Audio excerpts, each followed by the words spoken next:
on sort les vérités, que vous vous démettez toujours. C'est parce que ce sont les esprits de djinns qui vous dérangent même. Alors, regardez un peu ça. Là, oui, c'est clair. Capitaine, attends un peu. Regardez un peu ça. Attends, il y a un truc quelque part là. Gédéon.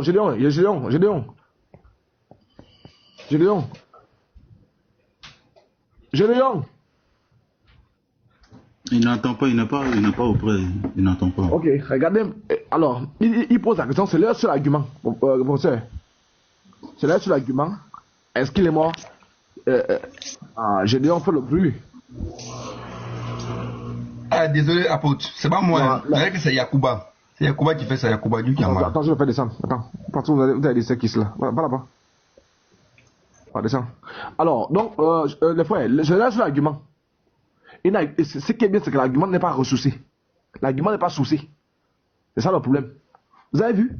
Professeur, tu as vu, non? C'est-à-dire que les gars là, si on fait un live où on dit pas de source, chacun dit ce qu'il veut, vous allez entendre les gens qui vont dire que Mahomet était américain.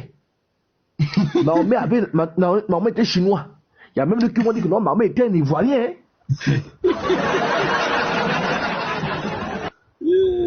On va faire un live comme ça, vous allez voir. Je vais faire un live comme ça, sans source.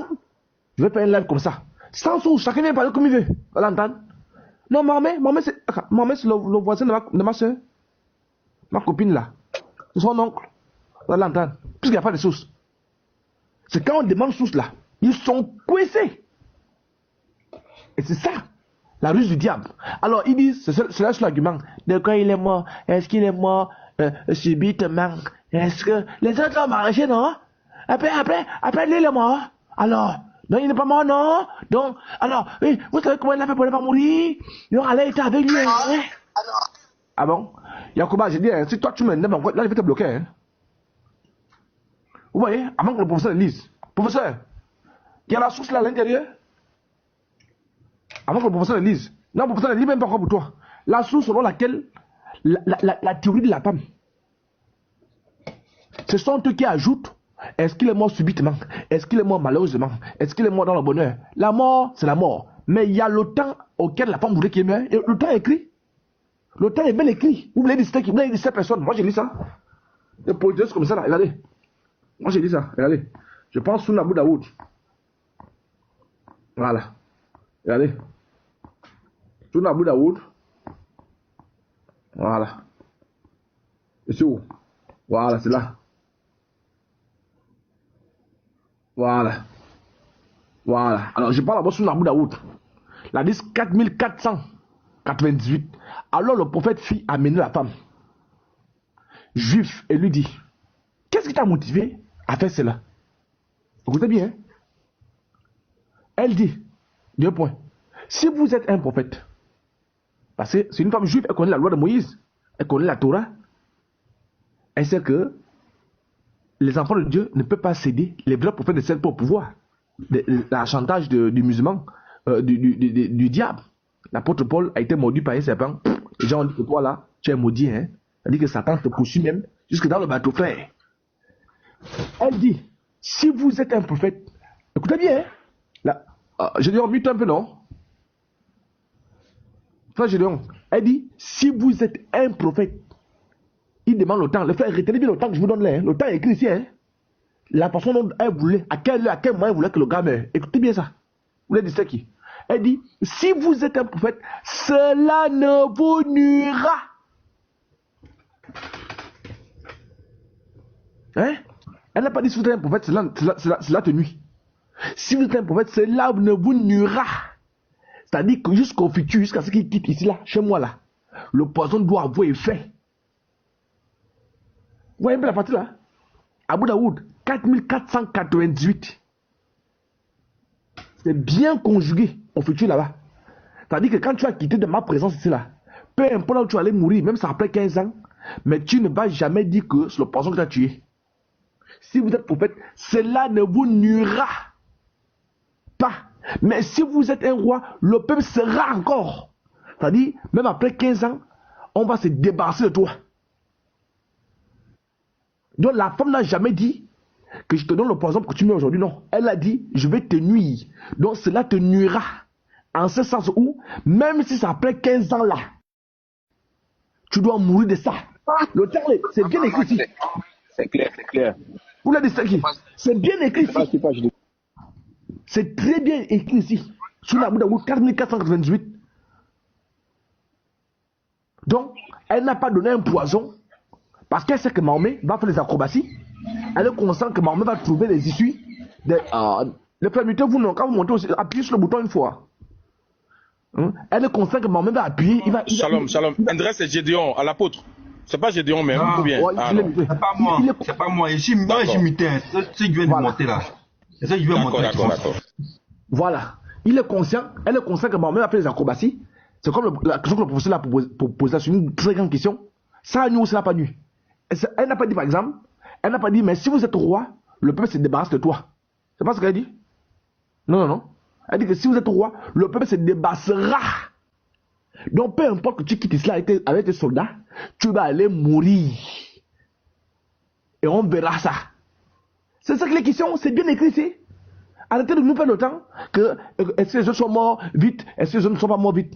Et évidemment, il va mettre en place un procédé que le professeur va mettre en évidence. Alors, je lis encore. Donc ça c'est clair. Les frères, quand ils prennent ça, voilà. Je lis encore. Regardez ça.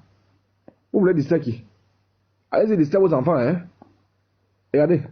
Alors le prophète, je laisse ça. Voilà, je pense sous Nabou Daoud, a dit 4449. 4449. La mère de Biche dit au prophète, durant son agonie. Agonie. Vous savez ce que ça signifie, musulman?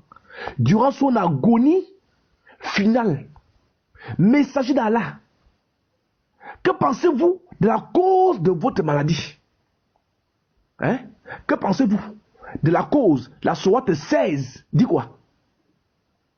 Que si Allah va protéger Mahomet des doctrines du diable, les ruses du diable, la puissance du diable, sauf ceux qui sont attachés au diable.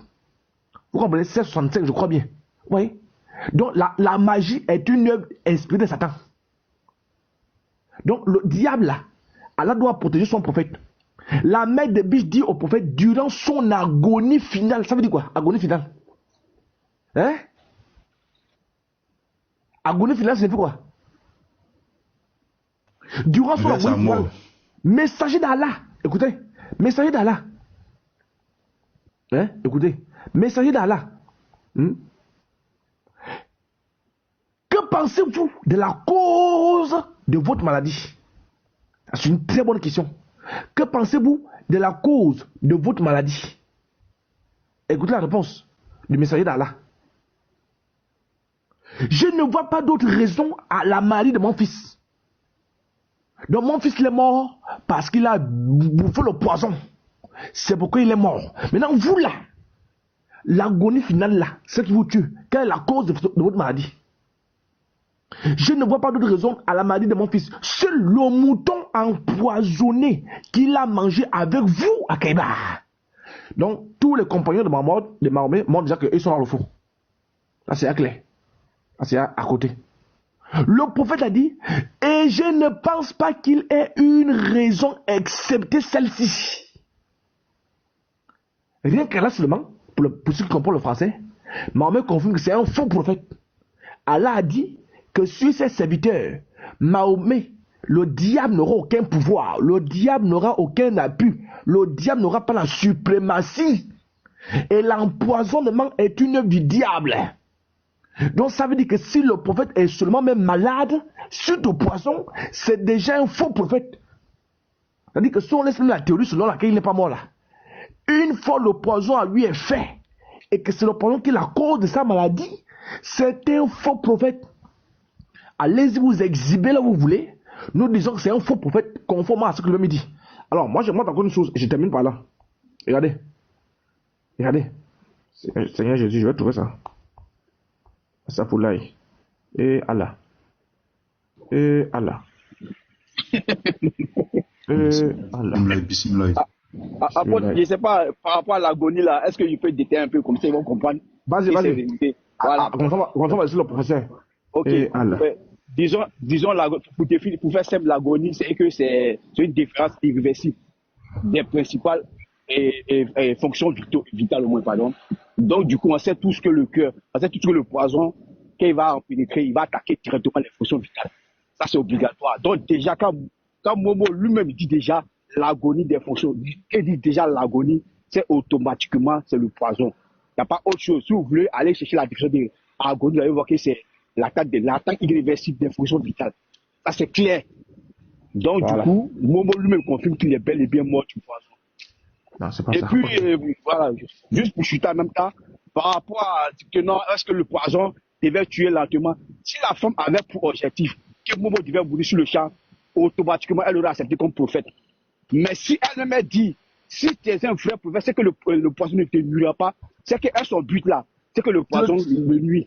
Voilà. Que ça soit rapide, que ça soit lent, elle s'en fiche. Elle, son souci, c'est que le poison doit avoir effet.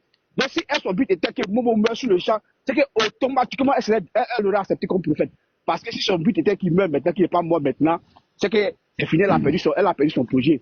Donc, les questions de pourquoi il n'est pas mort sur le champ, nanani, ça n'a rien à voir. Bah, c'est ce que j'ai de côté là. Elle a dit le poison te nuira. Le poison te nuira. Bon, le professeur a bugué, j'ai fini avec ça là. Le professeur, il faut remonter. Le poison te nuira et on se débarrassera. On va se débarrassera de toi. Donc, ce sont eux qui veulent distraire les gens. Professeur, il faut remonter, tu vas monter là où il a fait ça. Non, on vous attend ici là. Et regardez ça, regardez ça. Regardez ça, voilà encore une suite. Toujours sur la mort là. Toujours sur la mort. Pour prouver que c'était un faux prophète encore. Toujours sur la mort. Sunna Abu Daoud l'a dit, c'est 1047. Le prophète a dit, rapporté par Ibn Abbas, Ibn Awas et authentifié par le Cheikh Albani. Le prophète a dit, parmi les plus beaux, les plus excellents de vos jours, se trouve le vendredi. C'est là qu'Adam a été créé. C'est là qu'il est mort. C'est là que sonnera la dernière trompette. Et c'est là que le Christ sera lancé. Alors, invoquez sur moi davantage de bénédictions ce jour-là. C'est-à-dire le vendredi. Car vos bénédictions me seront, voyez, lui ici conjugue au futur, me seront soumises. Les gens demandaient 2 points. Messager d'Allah, comment se fait-il que nos bénédictions vous soient soumises alors que votre corps est pourri? Question. Voilà, quand on parle de mort, non? On va confirmer ici qu'il a encore c'était un faux prophète. Comment se fait-il que tu ne demandes qu'on prie? Parce qu'eux, ils sont conscients, ce ne sont pas les musulmans 2.0 là, ils sont conscients que l'homme est poussière et l'homme retourne la poussière. Ils vont invoquer quoi? Ils vont prier sur quoi? Les asticots. Écoutez maintenant la révélation du prophète d'Allah. Il répondit, le prophète, Allah, virgule, le très haut, virgule, a interdit à la terre de consommer les corps des prophètes. Donc le prophète dit que c'est interdit. Votre pensée selon laquelle je vais pourrir là, vous faites fausse route. Allah ne permet pas que tous les prophètes qui meurent, la terre les engloutisse, du moins qu'ils pourrissent.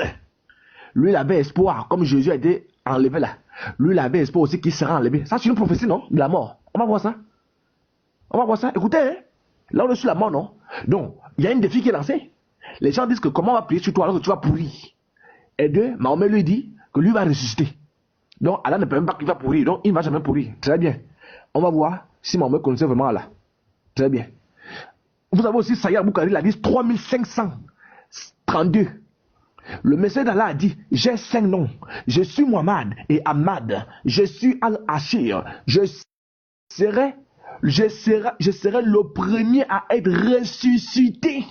Donc il persiste encore que la terre ne peut pas le consumer, lui ne peut pas pourrir. C'est une déclaration du Seigneur de l'univers. Mais c'était mal connaître qui était vraiment Azawajal. Il n'avait pas espoir, il n'avait pas encore toutes les facettes d'Azawajal. C'est-à-dire qu'il servait Azawajal sans connaître la vraie partie d'Azawajal. Parce que c'était un défi qui lui lance à Azawajal. Ah, son fameux nom, Azawajal. Voilà. C'est un défi qu'il lance à Azawajal, que lui ne va jamais pourrir, lui sera ressuscité. Et ses compagnons ont vu clair que l'affaire là, frère, l'affaire là, hein, moi, on ne peut pas prier sur un mort, hein. On ne peut pas prier sur les asticots, hein. Très bien. Alors, ici dans le saillie de Tariq Al-Kabi. Ok, Tariq Al-Tabi, c'est Sayyid Boukari. Source authentique, Al-Abbas, l'oncle paternel, je suis au tome 1, page 31. Al-Abbas, l'oncle paternel du prophète Mahomet, est entré dans la chambre de Mahomet 3 jours après sa mort. Donc le corps de Mahomet avait 3 jours parce qu'ils avaient espoir premier jour.